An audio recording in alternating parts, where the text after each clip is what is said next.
So like next time I've got Champions League, and I just but you'll know that I'm mewing. Yeah. Yeah. And you need to get one of the boys needs to ask, what are you doing? And you need to respond saying, I'm mewing. Welcome back to another episode of The Fellas. In fact, this is the 200th episode. Yes. Let's go. And of course, we have got none other than Peter Crouch on the pod.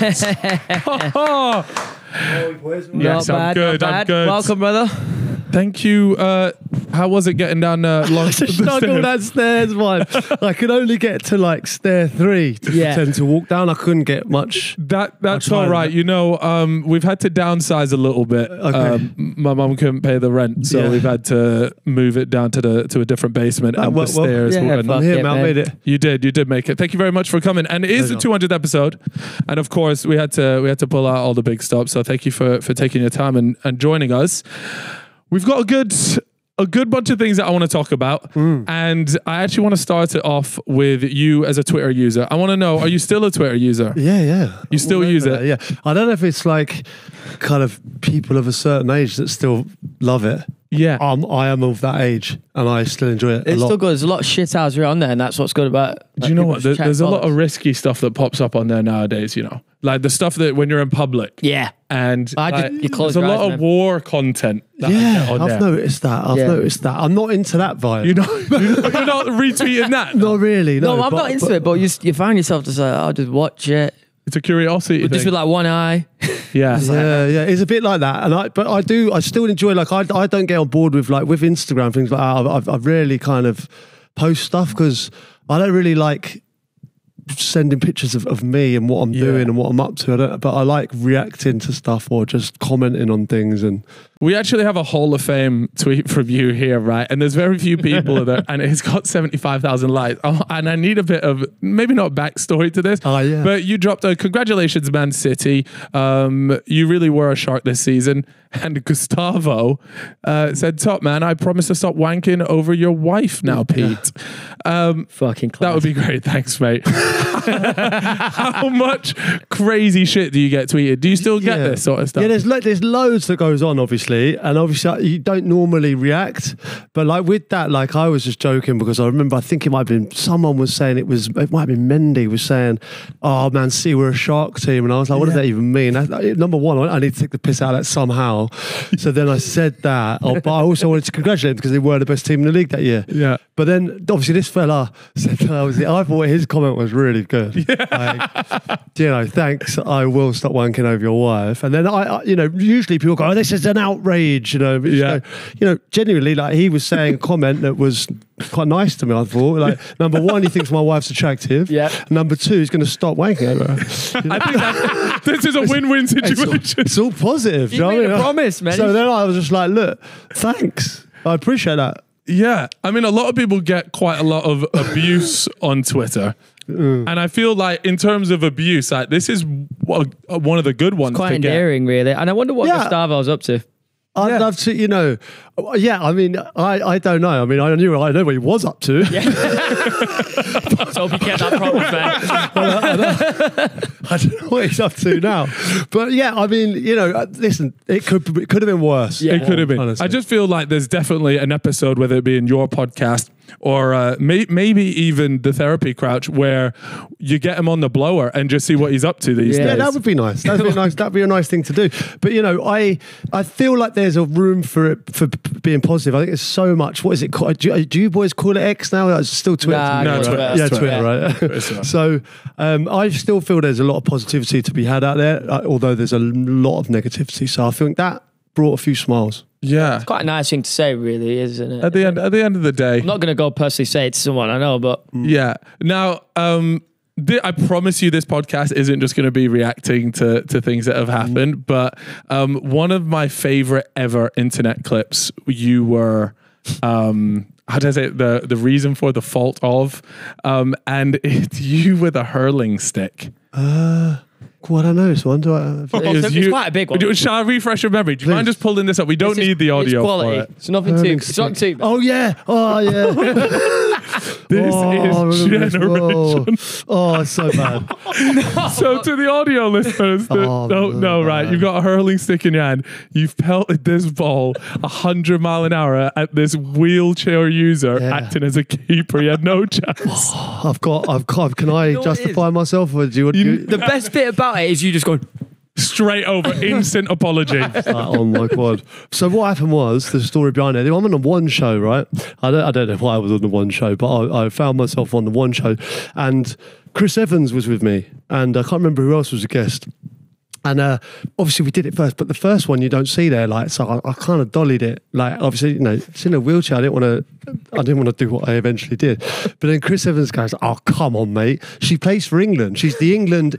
She's the England wheelchair hurling person, goalkeeper. So she, you can have a go at her. Clearly, she stopped the ball. So then I was like, I went, all right. All right. So then it just flew off the... Mate, that came off so hot. Yeah. Took a driver to that and one. Then I was just obviously very apologetic, but it's live, isn't it? So yeah, that is like... I mean, she's a keeper. She must have been whacked in the gob a couple of times. No, yeah. It wasn't my finest hour, and I apologise about that. Were there any complaints? Did Ofcom pull up the you can't smack balls at wheelchair users on tele? No one pulled me on it, but I was really apologetic to her after, and we had a chat, and she was totally fine. Yeah, but fair play, man. Came off the bat well. Yeah, well, I mean, it came off hot.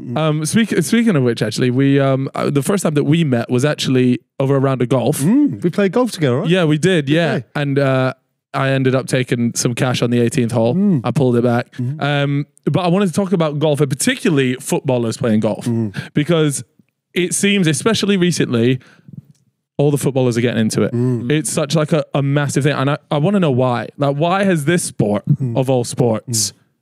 Do you know why? Because footballers in general can't go around kind of, doing anything like overexerting themselves, especially when they're playing. But this isn't just starting. Like, this is ever since I've been in the game, players have played golf. Yeah. I just think now it's a little bit more public, like people are on YouTube, people are documenting their golf, people are sending pictures of Instagram.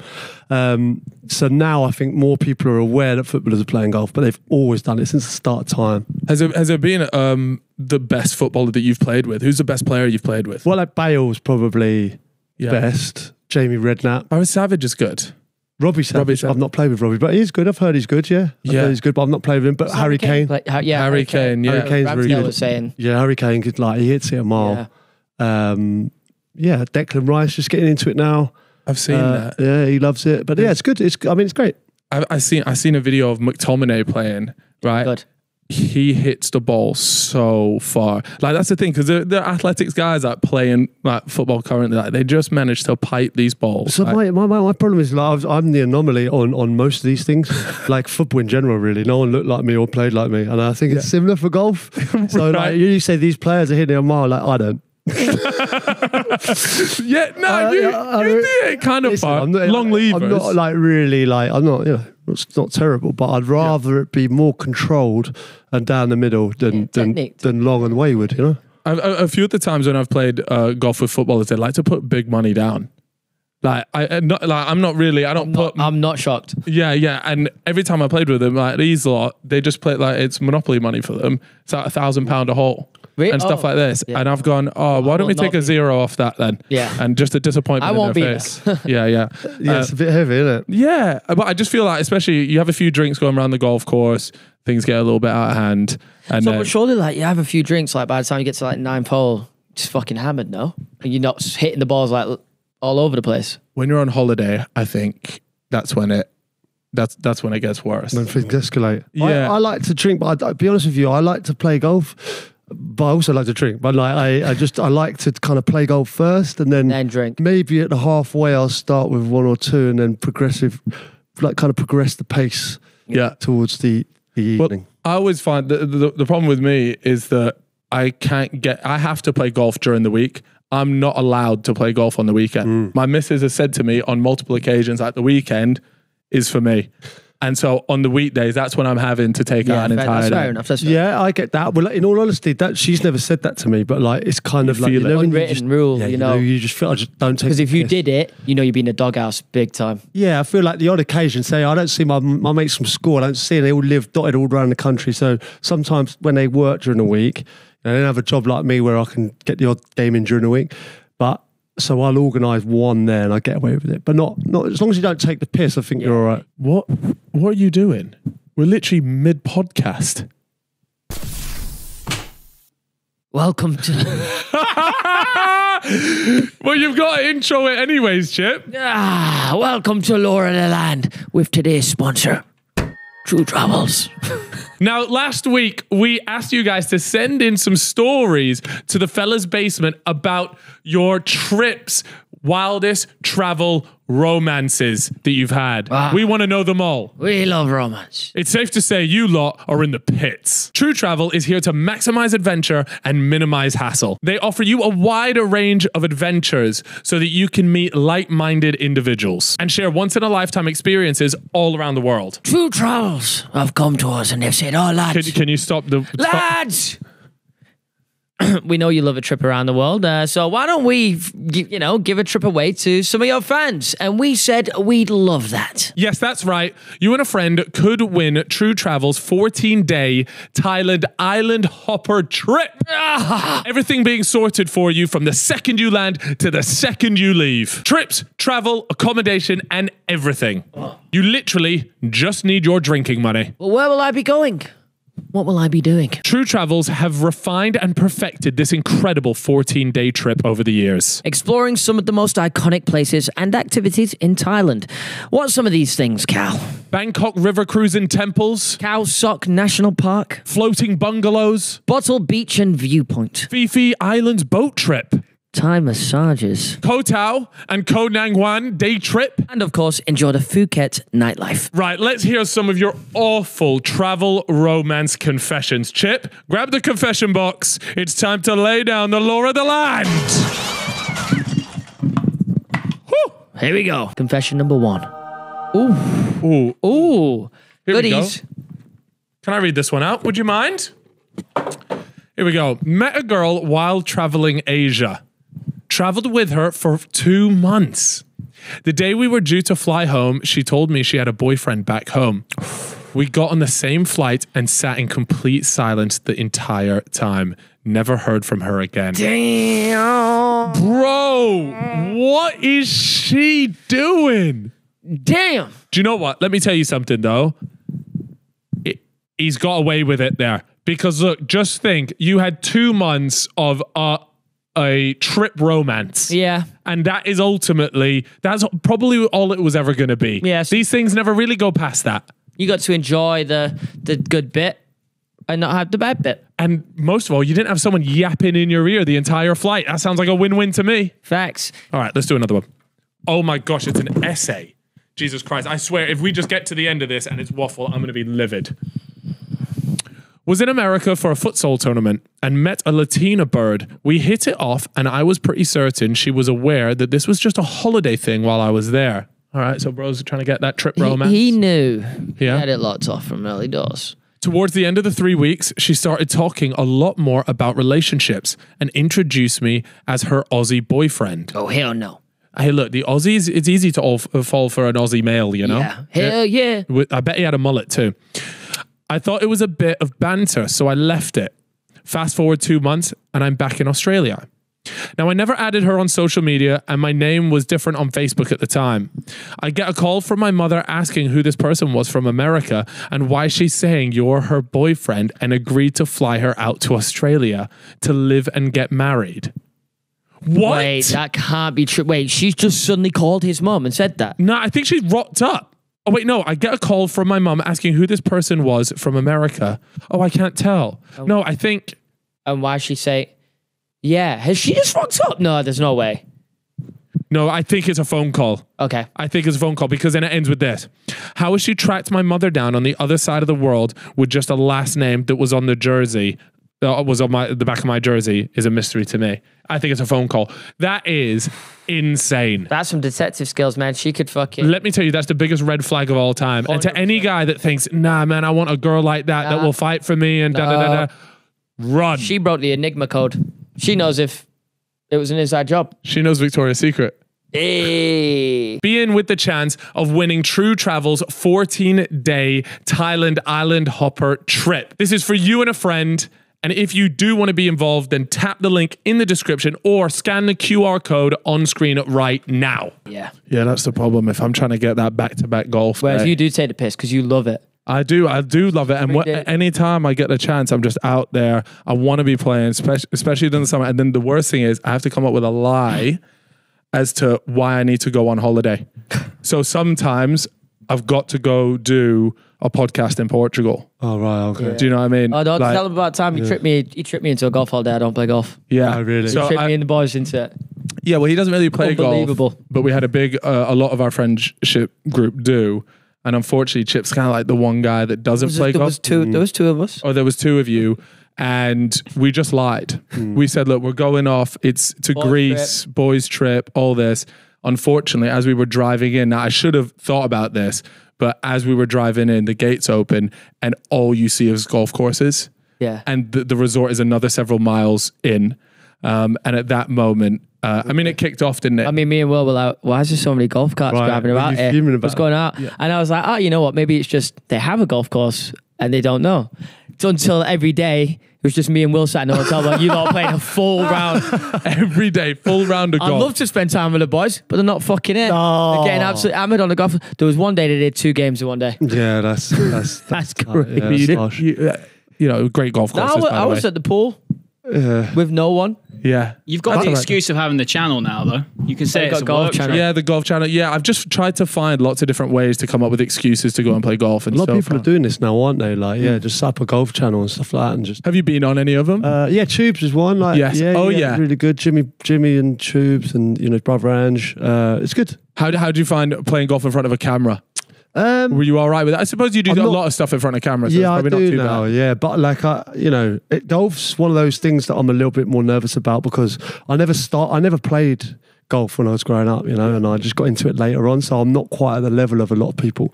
So I do feel a bit self-conscious with my golf, especially because there's a picture out there somewhere of me trying to putt, and I've got a really small putter. And,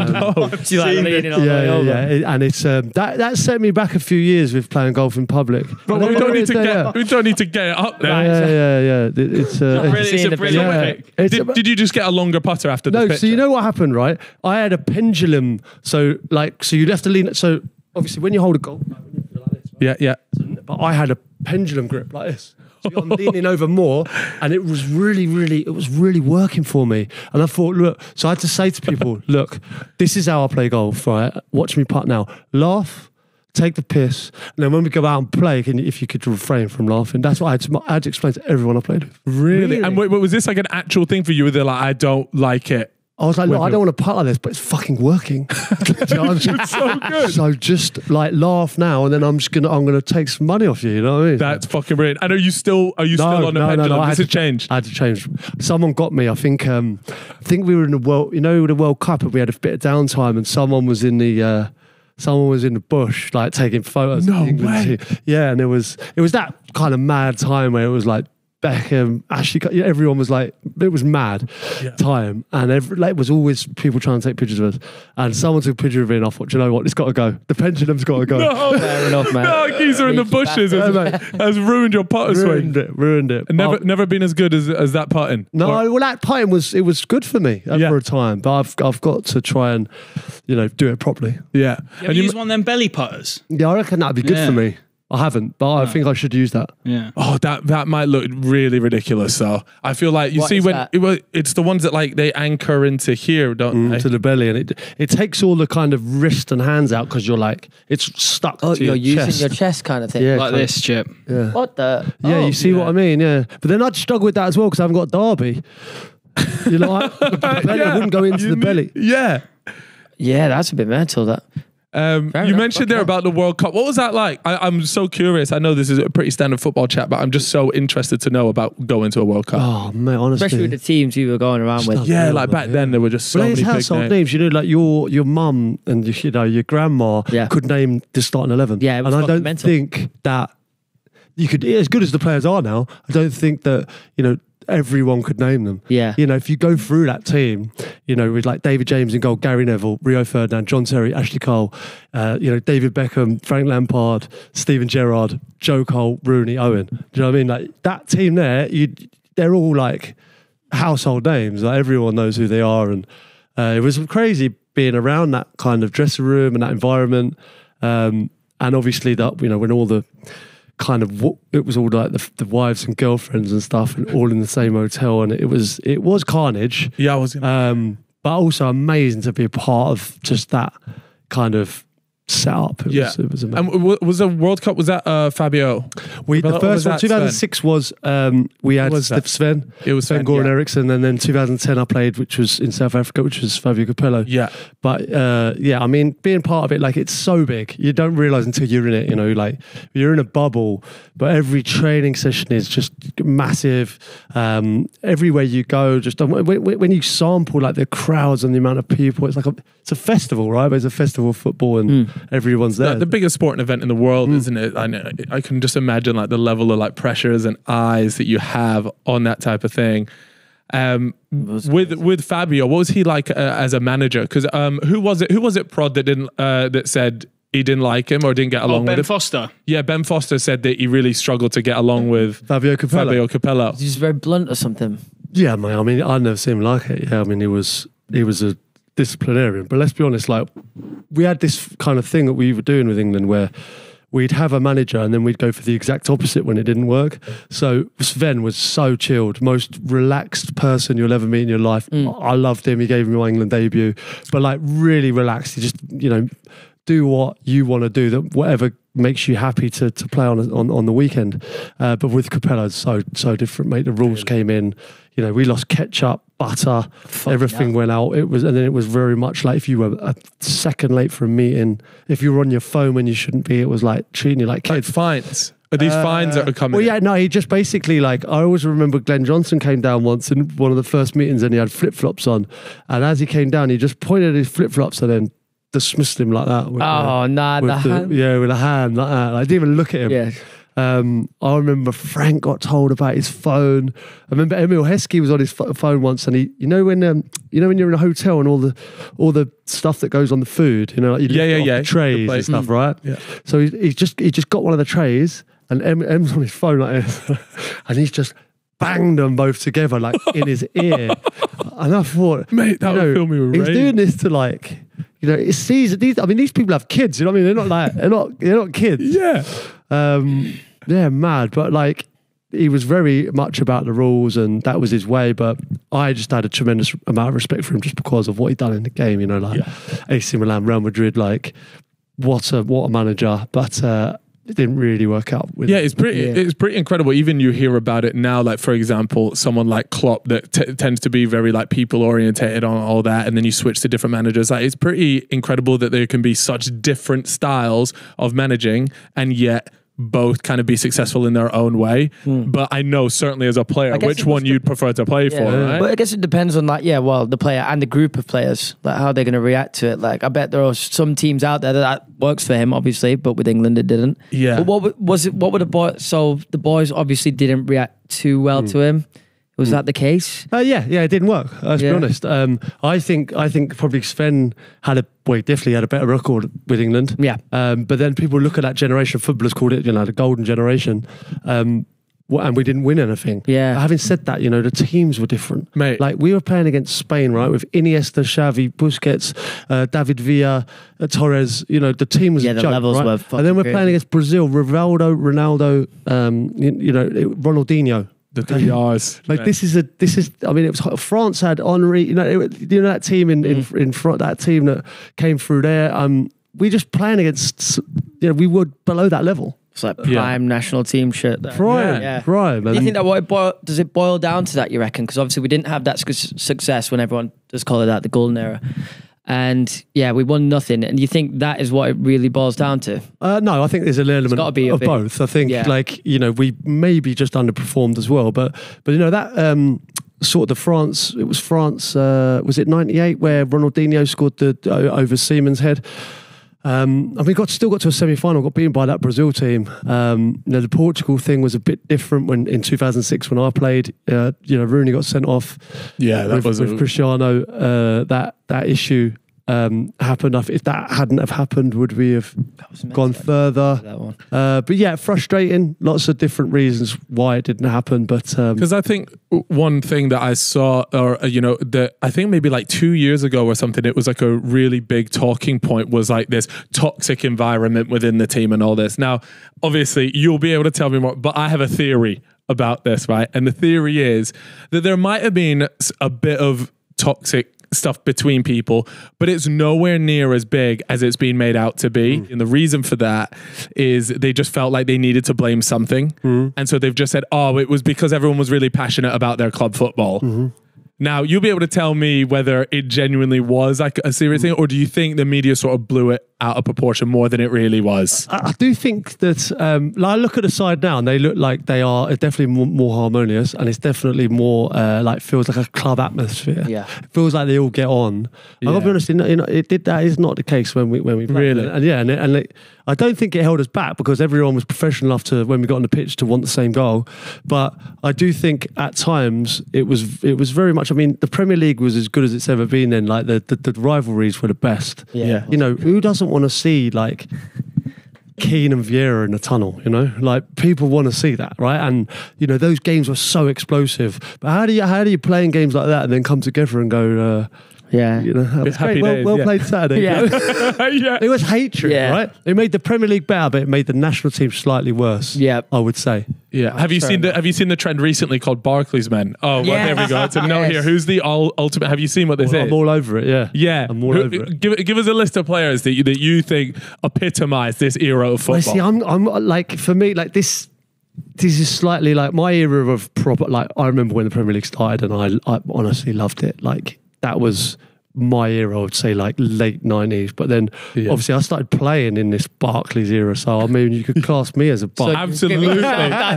You'd get yourself in the starting 11. I think I'd be in there somewhere. Can we get Craig Bellamy as one of these? Craig Bellamy, I mean JJ Okocha. Yeah.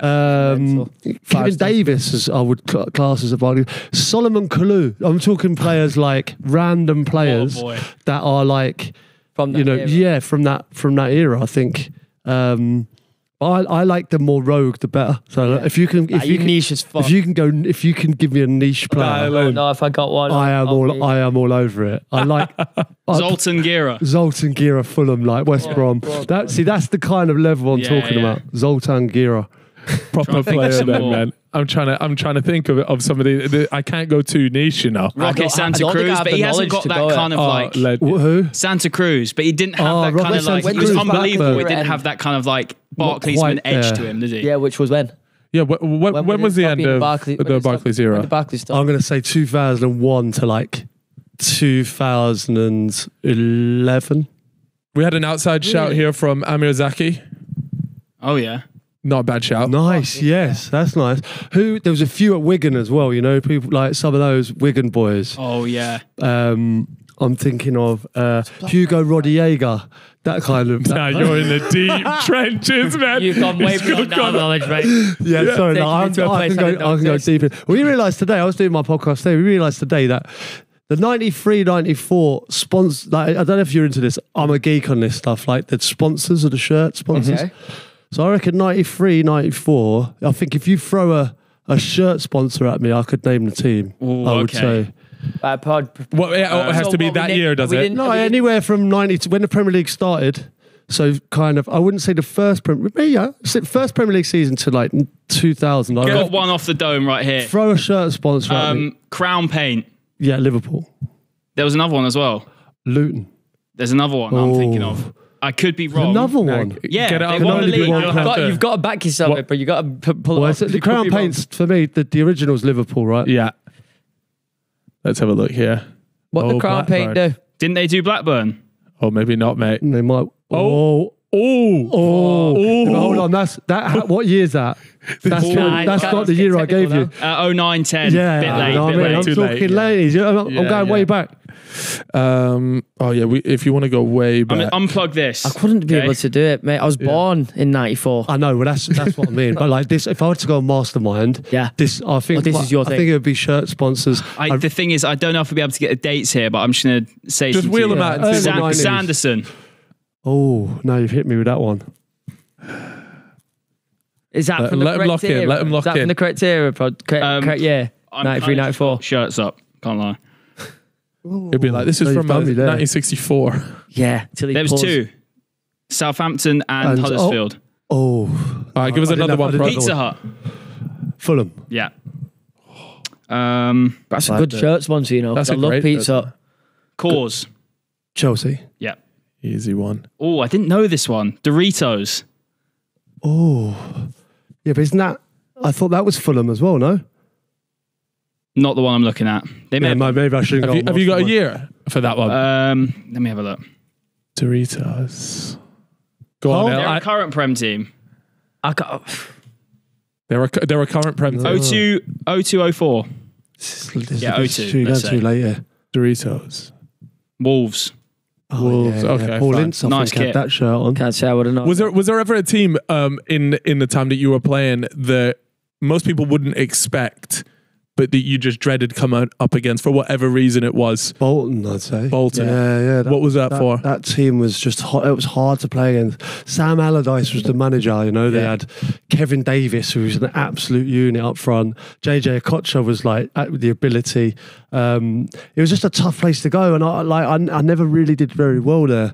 I always felt going to Selhurst Park was a hard game as well. Like there's a few like random kind of clubs that you just didn't get on with, but then there was other clubs where I just knew I was going to score. Like Blackburn, I always felt Arsenal. Yeah, I always felt like I was going to do well. Like a Suarez Norwich situation. Yeah. Just that you knew what was coming. Gonna bang, yeah. Tapped in for that one. Absolutely. And then I remember seeing this take from you, and I don't know if it was from a podcast or an interview or what it was, but it was about Prime Barcelona versus Prime Stoke. Yeah. And your genuine belief that on a cold Wednesday, they don't win it. I think no, what I was trying to say at that point was they were unbeatable. No team on the planet could touch that team. Yeah. I didn't think. You know, we played against them, but I think if anyone could cause an upset, I feel like that Stoke City team could do it. Right. But it has to be raining. But do you want me to try and back that up? Yeah, somehow? I'm gonna need more. You can't just start saying that and then just be like, yes. Yeah, I mean, we used to watch footballing teams come and just like go, I just don't want to be here, and just you'd see them come off the bus and shrink, and just Arsenal was like, we'd look at fixtures and go, right, we got to stay in this league. Right, Arsenal home banker, like that. It was just a banker. Like they just didn't like it at Stoke, and it was hard. They knew that. I remember one game, for instance, we grew the pitch right so long and trained in the middle of it the day before. So it was raining. We just churned the life out of it. Right. So I always remember seeing Aaron Ramsey. He couldn't see his boots in the pitch because the grass was so long. So now when you're trying to pass the ball, it's just so long. They just couldn't visit to each other. Do you know what I mean? So when we were going aerially, doesn't matter up there, you know? Yeah. So like I remember seeing Aaron, he literally like looked at me and I kind of afternoon, he was like Crouchy, and I couldn't see his boots, and I was just laughing going, this is amazing. But like, when you're on board with it, just signed up to it. You love it, like there's no way we're going to beat Arsenal in a footballing game. Yeah. No way. Were there any other sort of like dark arts? That's what it is. It's like the dark arts of football, the small things that people will just never pick up on, really, that came into football. Like, that's an example of one. Yeah. That's what we were about. Like we would like Rory Delap had a throw in like he would zing this throwing in. Unreal. And it was just unbelievable. Like we were piling forward. Just someone got a little touch on it, and then we had like everyone. Our whole back four was over 6'4". We had. We had big men, right back, left back, 2 centre backs, all over 6'4", and then we had big players in the middle, big players up front. What's the team talk like? It's like, right, lads, just fucking get in there. Like, just get in the mixer, any chance you get. Yeah, and like, then we evolved after that, and we actually became quite a good footballing team. Yeah. And we finished top 10 3 years on the spot, on the spin, finished 9th, and we were playing good stuff. We had Marko Nautovic, Shaqiri, Bo. We had good players. Oh, Nautovic was a player. What a player he was, man. He was class. So underrated. Yeah. Like, I've never met anyone who just said to me his goal was to get to China. And I was like, fair. I was like, Is that what he said? yeah, like he genuinely said like, Crouchy, I just want to get to China and just earn loads of money. And I'm like, oh, he would have loved this Saudi era, man. He was born in the wrong era. I was like fair play to him. He ended up in China. I mean, he achieved his goals. Yeah. So he got it. What team did he end up joining? Like, I don't know for one of those. Do you remember when China? It was like Oscar, Oscar. All those boys went out there. They were getting a bag. Yeah. Oscar was cooking for a while. I mean, it's Chinese league, but yeah, he was doing. Didn't last long, that Chinese one, but I think the Saudi one's here to stay. Yeah, something happened with the money in the China one, right? Where they couldn't get paid. The government stepped in, and it all just sort of went tits up. I think. It was something like they went on a spending spree, and then all the businesses sort of got a bit shady. A few like the owners and stuff got put behind bars and stuff. It was pretty nuts. Yeah. Yeah, it was a bit mad. Like, a few of them didn't get paid and stuff, I think. Yeah. Well, there was a weird thing around Henderson, and when he went out to Saudi, and then he came back. He went to Ajax after that really quickly. But I remember reading something that he hadn't even been paid for his stint in Saudi, which was only like 6 months or something like that. And I just wonder if that's going to happen to more of these players. I mean, Tony just went out there as well. No, I think the problem is if you don't see out your contract, I think, it looks bad for the league. It's like, hold on a minute, you've come over and then you can't settle.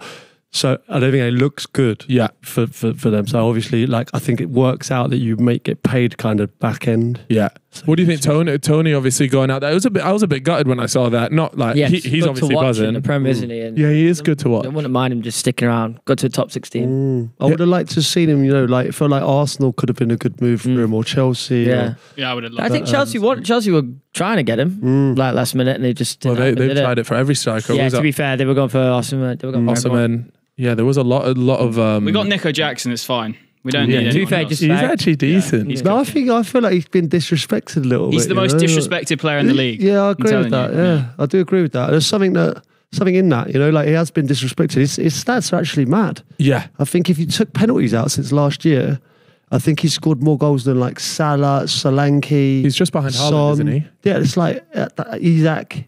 I mean, that's mad to think. I mean, no one, I think, would put him like that. So maybe we should start respecting. Speaking of Chelsea, have to put him and this one is actually, if you haven't been able to tell already, he's a Chelsea fan here. He really wants to know about this scenario that happened. Oh, yes. This cracked me up at the time, man. So what was it? 2016? No, it was 2018. 2018. And you could go ahead and explain it. A little rumour appeared on my timeline saying that Chelsea were interested in signing you. Oh, yeah. Conte wanted you. That. Yeah, what happened there? Was it legit? Well, yeah, that was... I think if in all honesty, right, I think it's Mourinho trying to shit house. And I think it was Mourinho who was the manager at the time. And I think he tried to sign a number 9 and didn't get his man or who he wanted, you know what I mean? And they were like, look, we can't afford him, this and that. So then this is what I think. Yeah. He starts shithousing in the media, right? We'll start going for Crouch, Ashley Barnes. I think Andy Carroll got mentioned. I think kind of every big unit in the lower echelons of the league at that time. Just trying to shithouse the owners and, say that's what I believe. Yeah. I don't think it was ever true. But you never had a conversation. No, I mean, listen, I used to train at Batsy when I was a kid. I was a Chelsea fan as a kid, believe it or not. I've got big ties to the club, but I haven't anymore. But when you play for Tottenham and Liverpool, you kind of lose sight of all that, really, unfortunately. Yeah. Well, Raheem Sterling's making his way around. Who's the one that he's missing right now? He's missing one club. United. But United, there was talks about a little swap. Or something going on there. Yeah. Has anyone ever played for City, United and Liverpool? City, United. Is that one of these pub quiz questions? City, United and Liverpool. Yeah. I don't think they have. Nah. I could be wrong. Obviously, you've got some that have done you got like Michael Owen did a couple and... Yeah. You had Tevez, did both United and City. But I don't know if you've got someone. That's the trouble right there. If you can if you City, United, and Liverpool's mental. City. That's just Liverpool, what's Sterling done now? He's done Liverpool, Chelsea. Sorry. Now he's at Arsenal. City. Oh, sorry, City. So it's just United. So he's done. He needs one more. Yeah, just needs United. Oh my God. I think he should do it just for the like. That's a crazy aura. He's actually done 4 now, and he just needs just for the crack. I would say I'd say he needs Spurs as well, but nah, yeah, it's all love. Was there a club that you ever wished that you'd got and played for? Obviously, there's obviously, but ones that were within reach that you kind of like. Maybe this was an opportunity that I probably should have taken. No, I feel blessed to have played for the clubs that I did. You know, from when I started out as a kid playing football, I just wanted to make a living out of the game. And when I say living, I didn't want to earn millions of pounds. I just wanted to not have to work, you know, and actually do something that I loved. Yeah, and that was all I wanted to do. And I was like, look, get me in the Championship. I thought this would do me. When I made my debut for QPR, I was like, I'm happy doing this. This is amazing. And then obviously I reached levels that I never dreamed of. You know, I ended up playing in the Champions League and winning the FA Cup, playing in 2 World Cups, playing for England, and all of that just kind of was a bonus, really. You know, like I always knew I had the ability, but you never know until you get to that level how good you can be. Yeah. So when I look back on my career, yeah, of course, like if you say that in the question, I would love to have played abroad. I loved Italian football when I was growing up, and would have liked to have maybe tried sampling something abroad. I almost went to Washington, DC United, right? And it was when Rooney went there. Yeah. So we were just before that. They were like, look, the owners came out and they were like, look, 3-year deal. We're going to go for Rooney, but if we don't get Rooney, you're our second choice.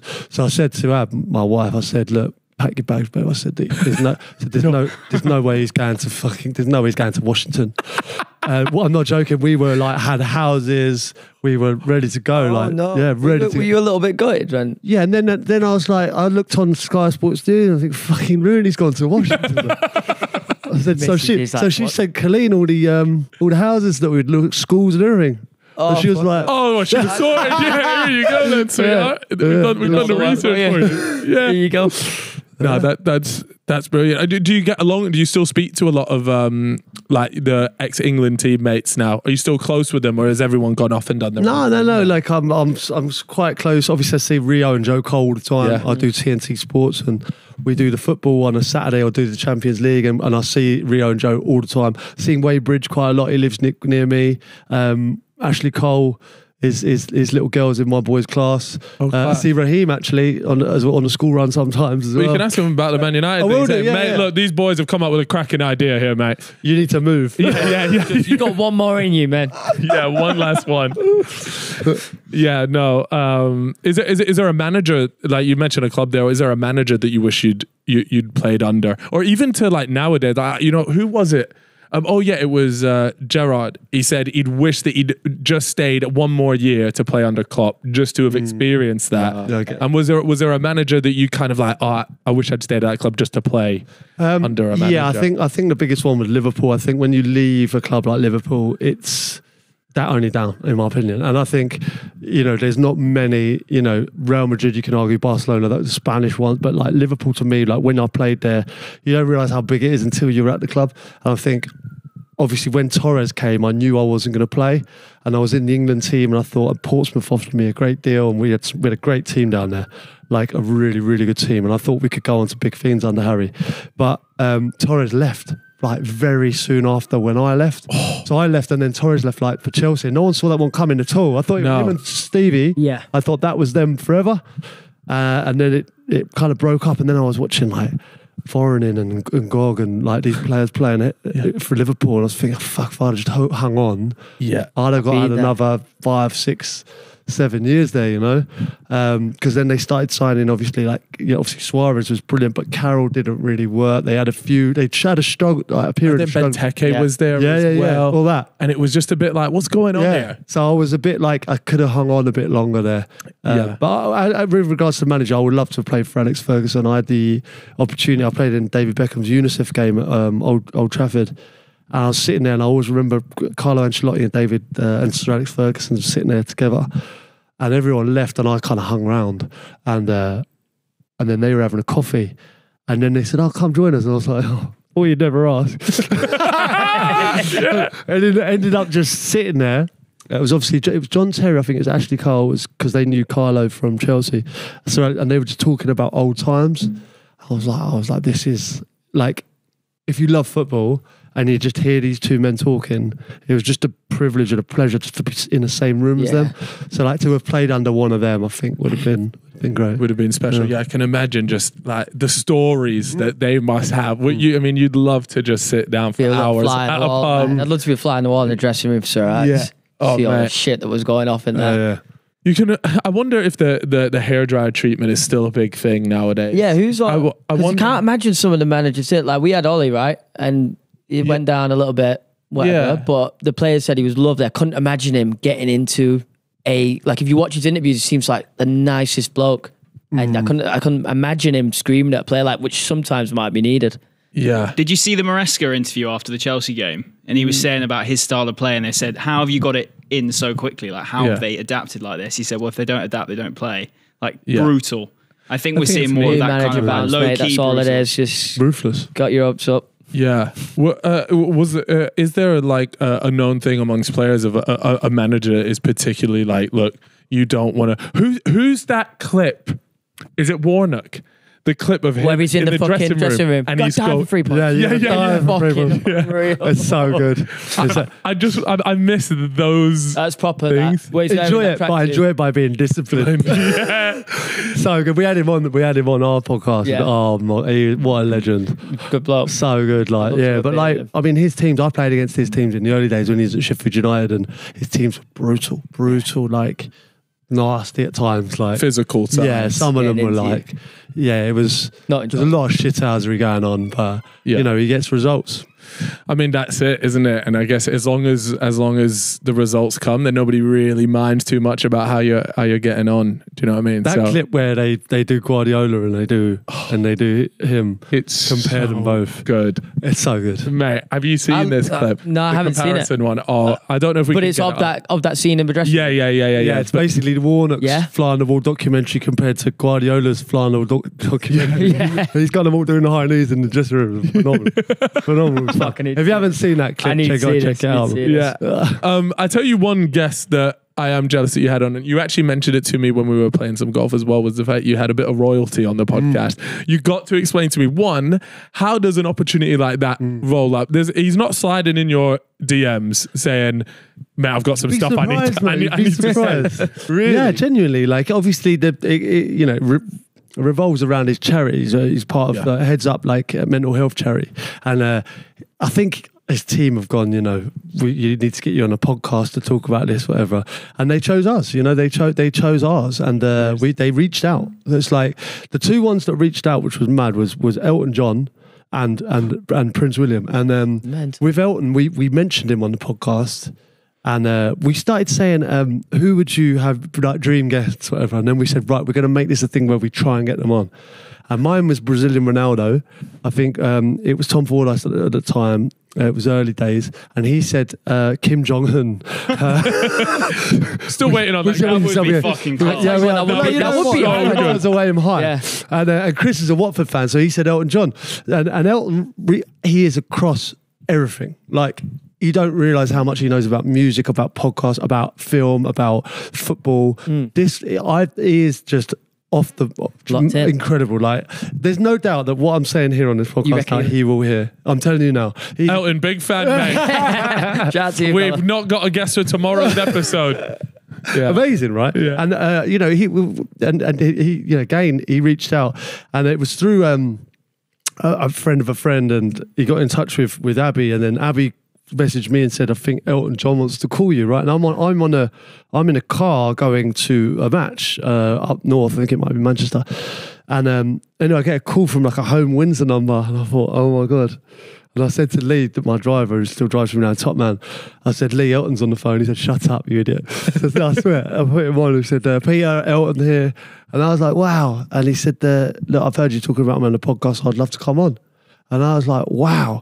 So then we had this idea, like, it was COVID happened and it kind of didn't work. We thought, we'll never get him now. So then we had this idea about Elton opening the pubs up again, because we used to record in a pub, so we thought we'd go to a Wetherspoons in Windsor and Elton could just open it with a few tunes on the pub. He didn't go for that one. But that was our idea. That would have been fun. But we ended up, he brought out a book with about Watford, obviously, when he was chairman, and he wanted to come on and promote that, and so we had him on, and then obviously Prince William, we got to go to Kensington Palace, which was amazing. And I don't know if you've been to the Palace, but like you go in and it's just not what I expected. It's all like little houses behind a facade of a palace. Really? And and then like people showing us around. It was like Princess Beatrice's house with a little garden. And then it was like, it sounds, there, and then it was like, let's go take you to Prince William's apartment. I was like, what is going on? And then we recorded in the apartment. It was amazing. What's the security like for getting into somewhere like that? There's a lot of like little pit stops you have to get to get anywhere near it, but like really relaxed in there, like really relaxed. And we ended up we had a few beers with him, and Tom, who was, he wore like a different outfit that he would normally wear, and he started drinking like whiskey. One of them. And he was like, I'm in the Palace, and I'm going to just do this properly. I was like, fair enough. But he had a beer. We had a curry with him. He brought a curry in, and so relaxed. We had a question about this curry, and it didn't get heated, but we wanted to know: do you reckon he's got a local? Got to. Yeah. I think he does. I reckon. No. Like a curry house. See, I said it's probably made. There's no way he has a local. Nah. Did you order the curry or was it made in the house? No. It was from my local curry house in Ealing. Oh, okay. Yeah. So, but do you reckon he has his local? Like, let's say it's a Monday. Is it like, 1,000,000% I have his local. Really? Yeah, his local. Oh yeah, 100%. Of course. What if you want to go? No, but I was just thinking like that would be if you find out who his local is, chuck a little something in there, and he's gone. No, what? Off his chicken korma. Like, I just feel like I've exposed a pretty obvious security flaw. I think they'll check the bags, mate. No, I'm not talking about a bomb. No, I understand what you're on about. I put a bit of poison in the food, in his chicken korma or whatever. Let's say they find his local Chinese, it's called, Owl and Pussycat or whatever, and they get a little bit of fucking whatever that, with the V. Yeah. The poison with the V. The poison with the V. They whack it in the curry sauce. He's gone, I'll have me chippy egg fried rice, chips and curry. Fucking hell, dead. Yeah. So do you see what I mean? It's a security issue for me. Government, if you're I know watching, what you're saying. Yeah, I do know what you're saying there. But like, someone must. I don't know. It's like it's not the dark ages, is it? People like. Does he have to? Do people try his food for him? I don't know. Did you get searched when you went in? Yeah. We had a search, but it wasn't like rigorous. It's worse at Heathrow. But there was one of the best stories he told on the podcast. It was amazing. Like he said, look, I play five-a-side, and I won't tell you where he plays five-a-side, but like he does play five-a-side, and he does it every Thursday. He was telling us about it. I said, what's it like for people playing against the future king? Like, what's it like? Do they go through you? Do they give you like a bit of space? Like, what's it like? And he said there was one lad that kept going through me every week, and I fucking somehow I need to get this fella back. And I said, so what did you do? He said, next week I got my security team to get laser pens. So like, he went in on me, right? And they said all the team were just pinging him with red dots all over his chest. That's fucking insane. Unreal, isn't it? That's quality. Yeah, unreal. And he went, I didn't fucking do that again. That's good. That's so good. That's got a little bit better about it. Yeah. You forget that he is just a normal. Oh, mate, would you imagine all the different things you do to people? Mate, the things Imagine playing five-a-side against Prince William. Amazing. Amazing. The audacity to two-foot him as well. Yeah. That's outrageous. Chip, didn't you say about the pizzas for the Pentagon? Yeah, where when America's going to war or something, the orders for the pizzas around like the pizza houses around the Pentagon all go up. Yeah. People can realize when something's about to happen in like the political scene in America because it's kicking up, because they're all staying till 4 a.m. Suddenly fucking Domino's has got a box of 10 pizzas to deliver to the Pentagon. Yeah. But they can track it online, so like the public found out, because it's like when you go on Google and type in Domino's near me, it tells you the busiest times, and it was saying 4 a.m. busier than usual, and it was 100%. Oh, no way. And that's how people. So they're all in the incident they've all had room. to, they've had to change it up now. Yeah. Yeah, no way. Fuck, if I was the king and someone's going through me though, Jesus Christ, next day I'd be erasing the like educational records and all sorts. Went to Oxford, did you fuck? Yeah. Do you know what it always like? I always think as well, like the Buckingham Palace. Like I heard this route. Like let's be honest, that's been there for a long time, right? Like, Great shout. Yeah, you know. And listen, this is what you get from me, right? This is like it's educational as well. Yeah. It's been there a long time, so I think there's tunnels in there, right? Yeah. Where like there's exit plans. So I'm thinking like there's places that I reckon they frequent on a regular basis that you have no idea that. And you will never know about it. They're out there having a drink. Oh, well, you reckon just pop up at a pub? I think Prince Harry was popping up, like, you know, in pubs or bars, you know, that we don't even know about. Yeah. I like we don't that. even know they exist.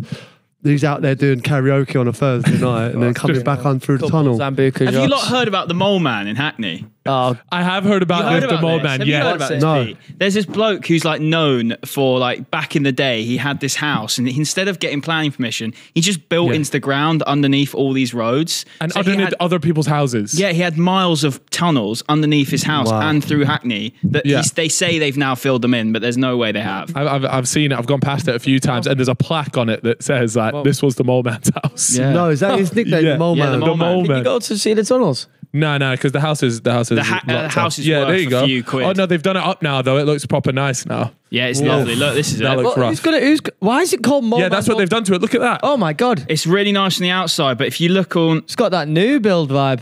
Yeah. Why does But it look like why does that- it look like a villa in Alicante or something? this is the Mole what's all Man. that about? Oh, that fuck me. It does look like he's been building tunnels. No, is that it? Is that what they say he had? It's Yeah. big, bro. Mate, what's going on there? That's proper, that.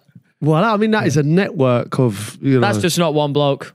He had Maybe there were mole men. The scheme. It's going like El on there. Chapo when he came out of prison. You've seen El Chapo. Yeah. I mean, that's phenomenal, that. Isn't it? Yeah, I always think like, what an effort. I think it's class when people escape from prison. Well, Not in that, in that way, sounds nuts, like, but I mean, you've gone and scraped a hole in the wall with a spoon.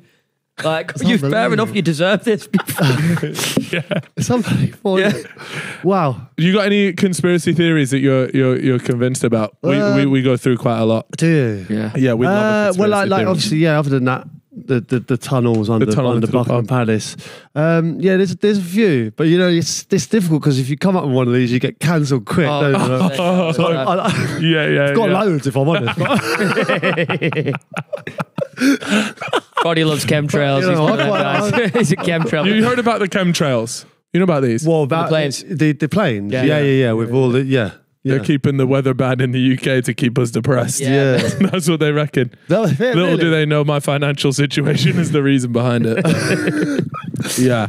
I'm trying to think of any other slightly any bad broad ones? ones. Oh, I don't have any off the top of Well, my you head. had I had my conspiracy about the England team about how it wasn't actually toxic, but you've debunked that now. So cheers. Yeah, no, I do. Yeah, I think it had it's only percentages, isn't it? And it might be a slight percentage that. Has the Prem gone too woke? Have we lost? Has it lost its shine? You know, you can't woke Premier League. This every time if you say anything now with it's changed, it's like all woke nonsense. Like tickles me so much. Utter woke nonsense. Yeah, so I don't know if you saw, but we did this thing, right, where, you know, the Champions League anthem's changed. Yeah. It's got like a tiny little horn in it that wasn't there before. So it hasn't changed at all, really. But what we did, like Chris said to us, I think it sounds like the Antiques Roadshow. So what we did, we put the Champions League like titles like but we put the Antiques Roadshow music over the top of it. Yeah. Oh mate, everyone went for it. It was amazing. Everyone believed it. Really? It was phenomenal. Everyone thought, as we said, look, they've changed. What do you think of the new Champions League anthem? And put the Antiques Roadshow over the top of like the credits, and everyone was going, nibbled. Woke nonsense. I was going, look, that's a woke nonsense. I love it. And I was like, look, it can't be woke. It's the oldest television program like in the fucking world. It's been going for years. You know, you can't be woke. It's Antiques Roadshow. The picture cracked me up as well. It's so red. I love that. Do you know what Brainrot is? No. Wait, can I ask how old are your kids? I've got a 13-year-old, a 9-year-old, a 6-year-old, and a 5-year-old. That's probably like 13-year-old. You do you know what Brainrot is? No. Oh God. So it's the new like the new, like I would say about 13 years old is where the brain rot really starts to penetrate the woke mind, you know.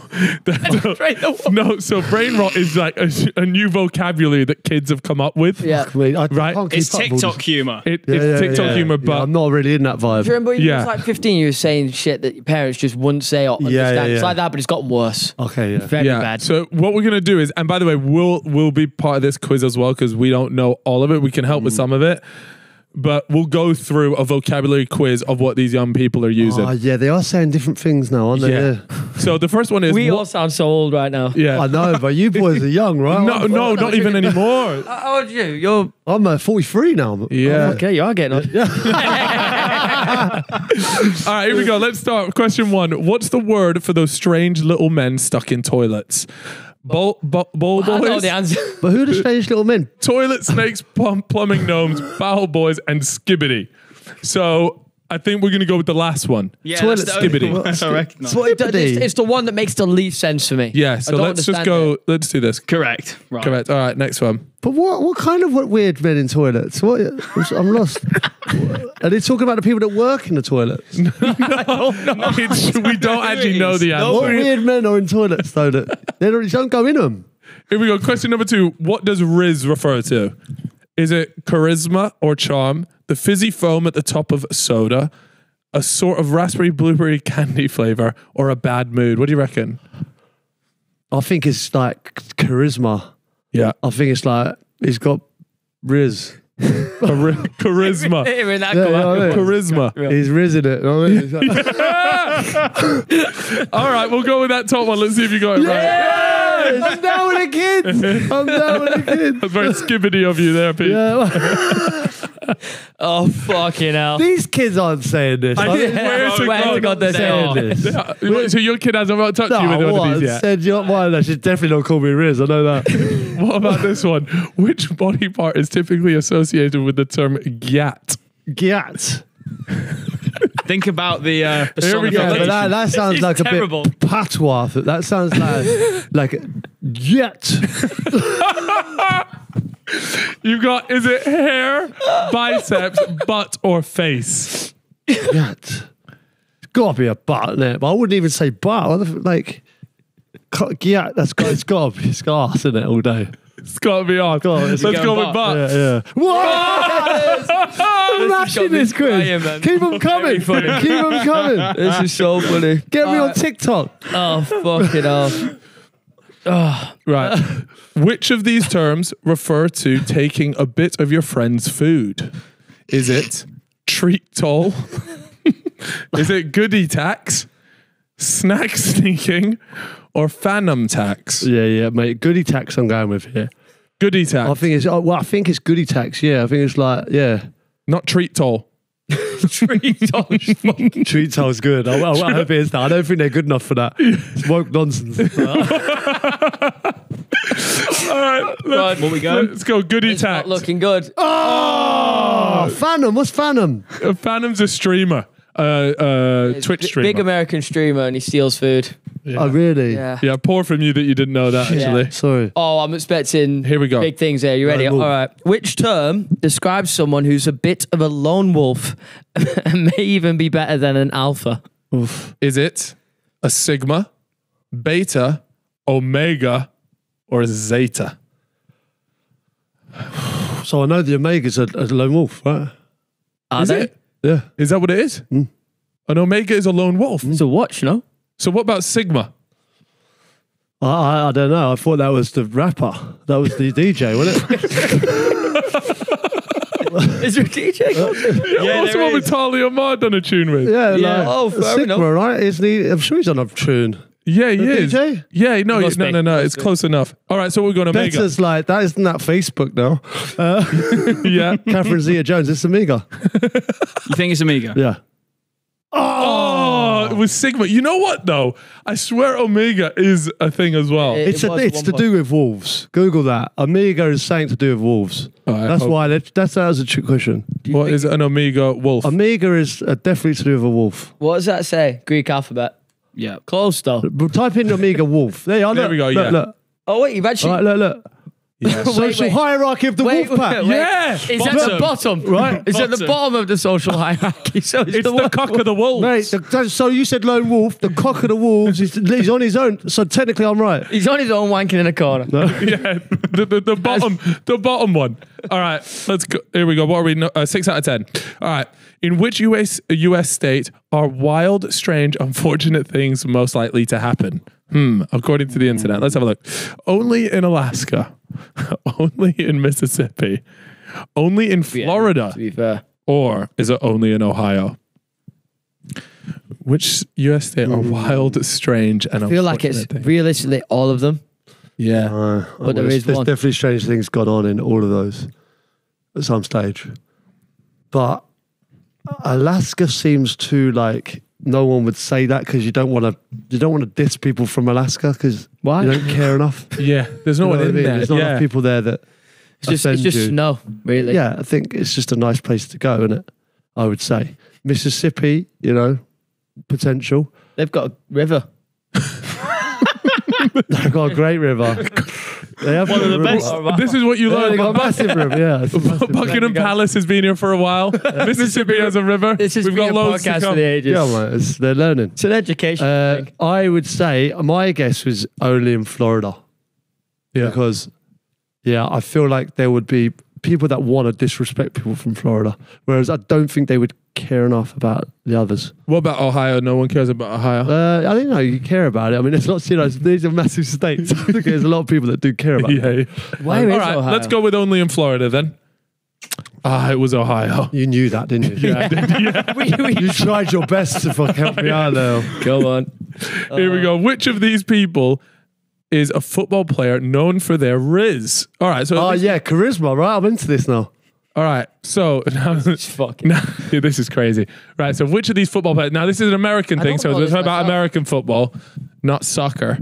Is it Kai Cenat, Baby Yoda, Grimace, or Baby Gronk? Do you guys know the answer to this one? Yeah. Yeah, I do as well. I actually don't. This is how my brain has I'm in the been bin. turned to mush because of this sort of stuff. Well, I don't even know what brain. I don't even know what that means. Do you know who Kai Cenat is? No? Okay. Baby Yoda? No.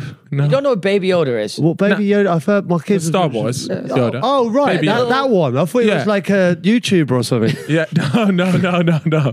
No. You've got Baby Gronk. Who is Grimace?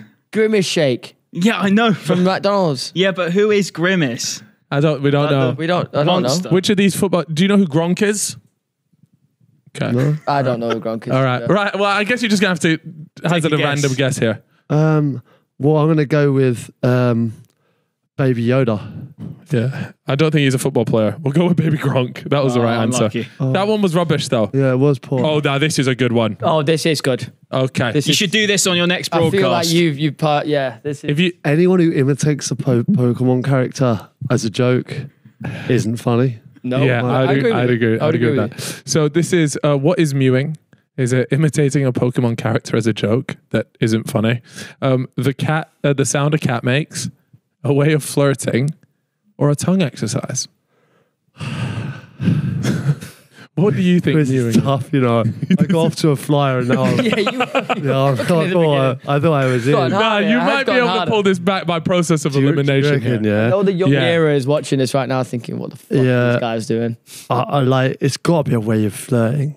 No? Like Mewing. Do you want to phone a friend? Would you say that you've mewed before? I definitely haven't mewed, no. No, you're not a mewer.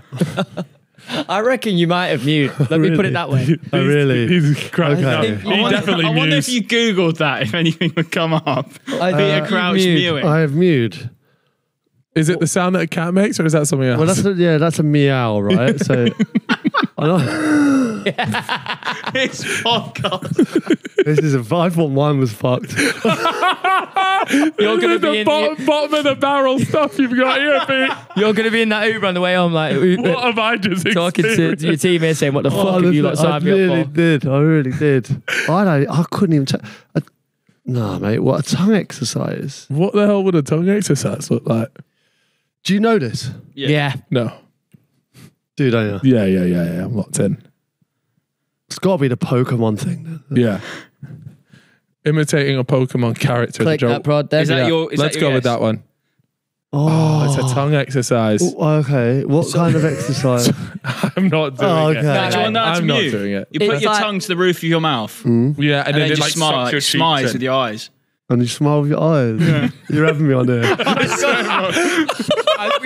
You're having me on. You 100% are. You've got to try it. What is mewing? It's meant to make you better looking. I reckon you've all done a bet we can get Crouchy Mewing here. Look, see if he There does you it. go. That's the tongue exercise. They say if you don't- that's me on the right. Okay. They say you become a mouth breather if you don't mew. Yeah. So you got to put your tongue in and breathe. What? Yeah, but it's like such Yeah, definitely don't stop breathing. crazy. That was We need to finish this quiz, man. You need to was drop it. that on TNT Sports. Just welcome back. If I can Crouch, what are you doing with your face? I'm mewing. That would be so good. If you did that, goes viral. Yeah. If, you Does it? do that. Yeah, No, it you goes know what? viral. If I so like next time I've we're got on a cha- TNT, I've got- Champions League, and I just if you, but you'll know that I'm mewing. Yeah. Yeah. And you need to get one of the boys needs to ask, what are you doing? And you need to respond saying, I'm mewing. And then Yeah. onto the football. I think, you know how people give other people, footballers, celebrations that they need to do? Our challenge to you is on broadcast, you need to just mention mewing. Okay. Like, Haaland, you can tell he has to be mewing this You know week. how to do it now. You've got it. I've got it locked down. All right. It's still got on. It's not a problem. Right, let's go on to the, what are we, number, okay, last two here. What might you call someone who's totally in denial about their crush? Is it goated, delulu, Rizmaster, or quirked up? I don't even know this. Do we need these words in our life? You've not got a choice. They're here to stay. So not in my world, these. Goated. You need to ask your kid when you get home about some No of these way, words. I don't I think- swear to God they're Do going you to think know. she'll know this? Yeah. Yes. Yeah. Do you reckon? The Yes. oldest smart, I the oldest promise smart. you Do you they reckon? will. Yeah. So if I go home and mew, She's going to be cracking up, I promise. Oh, man. This is going to go down. All right, what do we think this is? In denial about their crush. Are they delulu, goated, Rizmaster, or quirked up? I don't know. I actually don't know. was totally in denial about their crush. So Yeah. they're not like they don't. They're saying no, I don't fancy him. I don't fancy him. They're delulu, mate. Yeah. Completely delulu. Yeah, just a bit delusional. Yeah. Yeah, I like that. Let's go. Oh, he's done it. Mate. All right, last one here. Finish strong. Oh my God, what the? Who is your sunshine? I actually don't know What this is one. this? No idea. Wait, Stanley can barely keep. Look, What? Stanley's crying of laughter. What? This is Stanley's Is this your language? Yeah, this is his language. Yeah. This is your quiz, isn't it? Look. You sad bastard. Right, here we go. Oh, it's cool. Who is your sunshine? My boo, Le Bon Bon, Ban Ban, or Sigma Squidward? This has gone to shit. It's gone too far, man. It's gone too far, mate. I thought we were talking about What does that even Barclaysman. mean? What does that even mean? Who is your sunshine? Yeah, that is a good question. I wish I fucking knew myself. I think you're just going to have to roll the dice Is it on that this one. something? Yeah, I don't even know what that question is. I don't know the answer. Me and Who Chip is don't your know. sunshine? So like, is that a term I should? Sunshine. My, If I was to guess, I would say maybe my boo. Because if you're talking about a sunshine, like that's the love of your life. Oh, okay, my boo. yeah, That's yeah. what I would guess. Fuck it, man. yeah, my boo. My boo. Get. Oh, for Le Bon Bon. What the fuck is that? I've never heard of that. All right. Right, now he's got an he's got a virus. So Fucking hell, sorry. 4 out of 10. 4 out of 10. That's not bad. That's good, to be fair. It says you're brain rot free. yeah, you've not. Oh, so I'm down with the kids. Yeah, sure. We'll go. We'll go with that one. Have you seen? Do you follow any of like? It's called Misfits Boxing. It's like celebrity influencer boxing. Yeah, yeah. Do you keep an eye on that? What sort of stuff have you seen from that? Because that's big in our space. Yeah, just obviously Jake Paul and all that, and Yeah. you know those boys fighting. Obviously, were like when Floyd Mayweather was involved, everyone that was like, mental, stand up wasn't and it? Take notice, and you know KSI as well. I think that was brilliant. Like, Yeah. it was good. Has it ever any of that interest you? Getting in the ring. I mean, I'll get in the ring. Yeah. No, I don't think. You know, we're in the process of doing something at the moment, like along those lines. We've got a go-karting race between two people it's going to be big. I think. Yeah. Is it between two people? Yeah. Yeah, Sammy Hoopier and Wayne Bridge. They're the two best go-karters that we know. Fox, you've just thrown them on a track. And yeah, they're both up for it, and they both fancy themselves big. Wait, hold on a second. I don't know if I'm being had on here. This is like your revenge on my Brainrot quiz. No, listen, boys, if you want to listen, if you can get involved, you know, we're going to make this big. You know, it's going to be huge. I mean, you know, we're going to be taking on this Misfits boxing stuff. You know, Misfits karting. Misfits karting. Is Crouchy karting. Yeah, mate, it's happening. It's happening. We've got a few people involved. It's going to be big. So, well, why don't you stick him in one of the carts? I feel like you're taking a piss. No, I swear, my life. Yeah, I spoke to Sammy Hoopier about it. I spoke to some big car manufacturers. Yeah, we've got like, you know, the Saudis are involved. You know, right. I swear, like it's happening. We're in the process. John, is this true or not? Yeah, we are. We're making. So you're making a karting thing. Have you ever heard of? Oh, sorry. Go ahead. Yeah. So basically, Steve Sidwell said that Wayne Bridge was the best go-kart he's ever seen. A footballer go-karter. Okay. He said that he'd never get beat. I said, I got someone who could beat him. And I said, well, it's Sammy Hoopier. So I sent this picture to Sammy. I said to Sammy, I said, will you fancy a race? He said, you'll never guess what. He showed me a picture. He said, I'm on the track at the moment. He was at the track when I texted him about racing. He loves it. Really? He loves racing. Loves it. But so it's just going to be a straight 1 versus 1, because why don't you turn it into a bigger grid? Well, that's what we're talking about. Yeah, and it's, you know, it could be bigger, and I just think it could be winner takes all karting race. That would kind be of along the Misfits. You know what you should do is type in Buckmore. Was it part 3? Yeah, the latest one, and watch it. So what? Chip does a video on this every year, but it's us two and a few of our mates. We do a 24-hour karting race. Oh, really? So it's us. How many other people on the grid? There's like 30 so this is it. teams. Oh, proper. So it's, you're involved in this already? Yeah, we're dialed in. Yeah, nice. We do love it. It's fantastic. You could do like this, but with all the footballers and get everyone fucking that's going. What I'm thinking, you know, like they used to do this thing. Obviously, you boys are too young to remember it, but the fastest footballers. So they used to have all the players.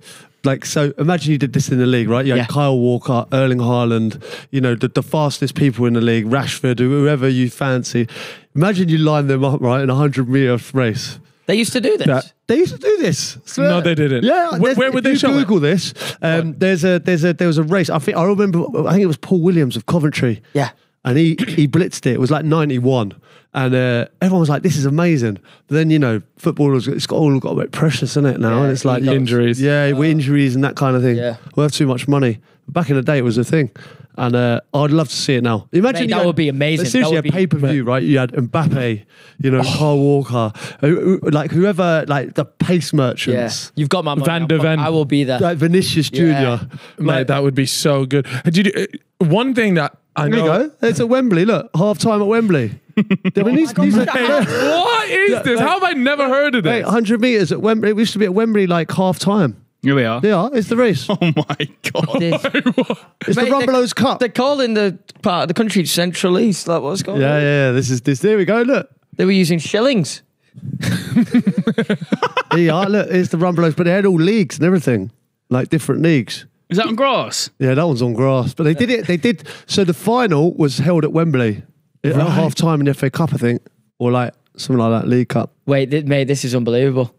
Oh, you're not lying. If you had the top footballers doing this, yeah, imagine how good that would be. Yeah, some players be getting found out though. Transfer value in a bin. Yeah, Mudrick smokes everyone in that though. Yeah, a few injuries, no doubt, or something like that. If I'll tell you what, I'd love to have seen though, and I know there's about a million reasons why people don't want it, but I do think it is good fun. Is those all-star games that they do in America? They've spoken about doing it here, and now that could potentially be a victim of woke nonsense. Well, but like a north v south from you. Would it be a north v south would be good. Yeah, it'd be quality. That would be good. Oh, fuck. But then I think, what about if you win the World Cup or something like that, and then you played like, say, the team that wins the World Cup plays the rest of the world. Yes, a rest of the world team. So like if you win the World Cup, so like say you know, France win the World Cup, whatever, then the France are the best team in the world, but then they take on the best of the rest in the world. Yes. So what, like a few players from each? Yeah. Or no, you're only allowed one player from each international. international team. Yeah. This is actually, he's just typed this one out because I need to know from you about this. Now, I'd heard about this and I don't know many details, and you might be able to give more details on this. And it's about a prank that was played regarding a pig's head. Oh, yeah. Are you able to tell this story? Because I'd heard it briefly and it sounds mental. Like something like this just wouldn't happen these days. No, it's out there. Anyway, it is. So, no. So it's not like I'm not giving away dressing room secrets. Yeah. But yeah, things escalated at Stoke. I remember Michael Owen's car got wrapped and egged, and then there was like it kind of escalated from there, and lots of stuff was going on. Someone brought in like loads of fish, and they were putting in like trout in people's cars. Hey? Yeah, so if you put it in the exhaust, like you don't even know it's there, and it just fucking smells like the whole car stinks. A trout. Shouldn't be encouraging it, but it's good. Yeah, it's good. Yeah, but you can hide it under the seats, and you just think, what is that smell? And so things were getting bad, and the final straw was, someone had put someone's jacket down the toilet. That's how it all started, I think. Someone put someone's jacket down the toilet while it was an unflushed toilet, which wasn't great. And then anyway, John Walters eventually went to the butcher's and ordered a pig's head, and it took a week to get delivered. And then when you see it, it was a pig's head, proper good one. Yeah. And then it was all just a case of the wrong timing, and everything just went wrong because he brought it in. He tried to put it in Glenn Whelan's locker, but he put it in Kenwyne Jones's locker, which wasn't great. He didn't take too kindly to that. You can imagine. And then it was the wrong locker. Do you know what I mean? And then so he put a brick through someone's car window. That's the normal response. That he thought who did it. Right. Yeah, okay. Yeah. So it was like no one meant any of this by it. It was all just like went wrong, and then it just all escalated, and then it was like, right, I think the prank needs So it was a prank war that ended there. Yeah, but there's a picture of the pig's head because someone's got, I think it was Breck Shea's American player. So the picture is out there. You can see the pig's head online if you want to look at it. There's the picture of the dresser. Someone put it over his own face, and it's giving us a warning. Yeah, there you go. You got it there. There he is. This thing is huge. That's terrifying. Massive. So what? You open your locker? So that was my locker right behind him, actually. Yeah. So no, but if you actually opened your locker and saw it, you'd shit yourself. Yeah. And you'd actually just be angry because that's terrible. Yeah. Oh my God. He pre-ordered that a week early. You know how insane you got to be to have like genuinely thought about it. Proper good butchers. Yeah, well, that was just getting tossed around the change room. That's absolute That's so grim. Chaos. Things like that would just never run. You know, a bit dodgy place. You got Alton Towers. This. Yeah. I don't know I just like stuff like this would just never happen anymore. Like stuff like the prank wars, or if they would, it would be like, oh, the media just. I've nicked your go-yard bag. Yeah, that's probably as far as it would go. But yeah, I just feel the dressing room, even in general. Can I just say that right there is a Barclays dressing room? That's all right. Like that's just a stand. Nowadays, it's like they're in a Formula One car. Spurs one and you see all this new stuff. Mad now, aren't they? Do you wish you had that, or did you quite enjoy the? I don't know. Like the training grounds now are amazing, so it would be nice to be a part of that. Especially so much as well. Spend so much of your time. Yeah, it's a nice place. Like the players don't want to leave. What was the best training ground that you'd been to? Or trained at even? Well, obviously, like the ones now, like I look at, I've been to Spurs' one recently. It's off the scale. Leicester as well, the new one now. I did a video there, mate. Unbelievable the levels they go to. They're like hotels now. But like for me, I mean, ours weren't great. I mean, I trained in a Navy base with Portsmouth. I was 19. And the Navy, I always remember it, Collingwood Navy base. So we're down there in Portsmouth, HMS Collingwood. And I always remember we used to come after training and we'd go over to where the Navy eat and all that. And they hated. I mean, they marched in, all in, obviously, unison. We're coming in like flip-flops and shorts. That's mental. And we're like eating with the Navy guys. And then when I was at QPR, we were in a school. There was no other people there, but it was like... I mean, it was mad, and then I went to the other end of the scale when it was like towards the end, it was the best training grounds around. So, but I'm glad I lived in that era. Yeah, the Barclays era, proper football, proper changing rooms. I did. I enjoyed it. Yeah, it was good because I got a little bit of both. I got the old school mentality, and then I got the kind of new wave of it being much more professional and better. How structured is it when you get to the top in terms of your life? Are they tracking what you're eating? Are they doing all of that stuff at that level, at that time even? Yeah, it was like any kind of percent is the difference in it. So watching, we had dietitians, we had people training, we had sleep coaches, people that would, you didn't realize how important sleep is to a footballer or an athlete's life. You know what I mean? Like your body regenerates, and that's when you're resting, that's when, everything kind of, you get back to optimum level again. And if you're not sleeping properly, how much that affects you, and all the stuff about your phone and your iPad and the TV, like how bad that is for you. Yeah. Just to read and then go straight to sleep is so much more beneficial. And I didn't realize even like 15 minutes or 20 minutes of like deep sleep during the day, how much that does for you. Like it's if you can do that, it's huge for you. Like it's almost the equivalent of like a few hours sleep in the night. Yeah.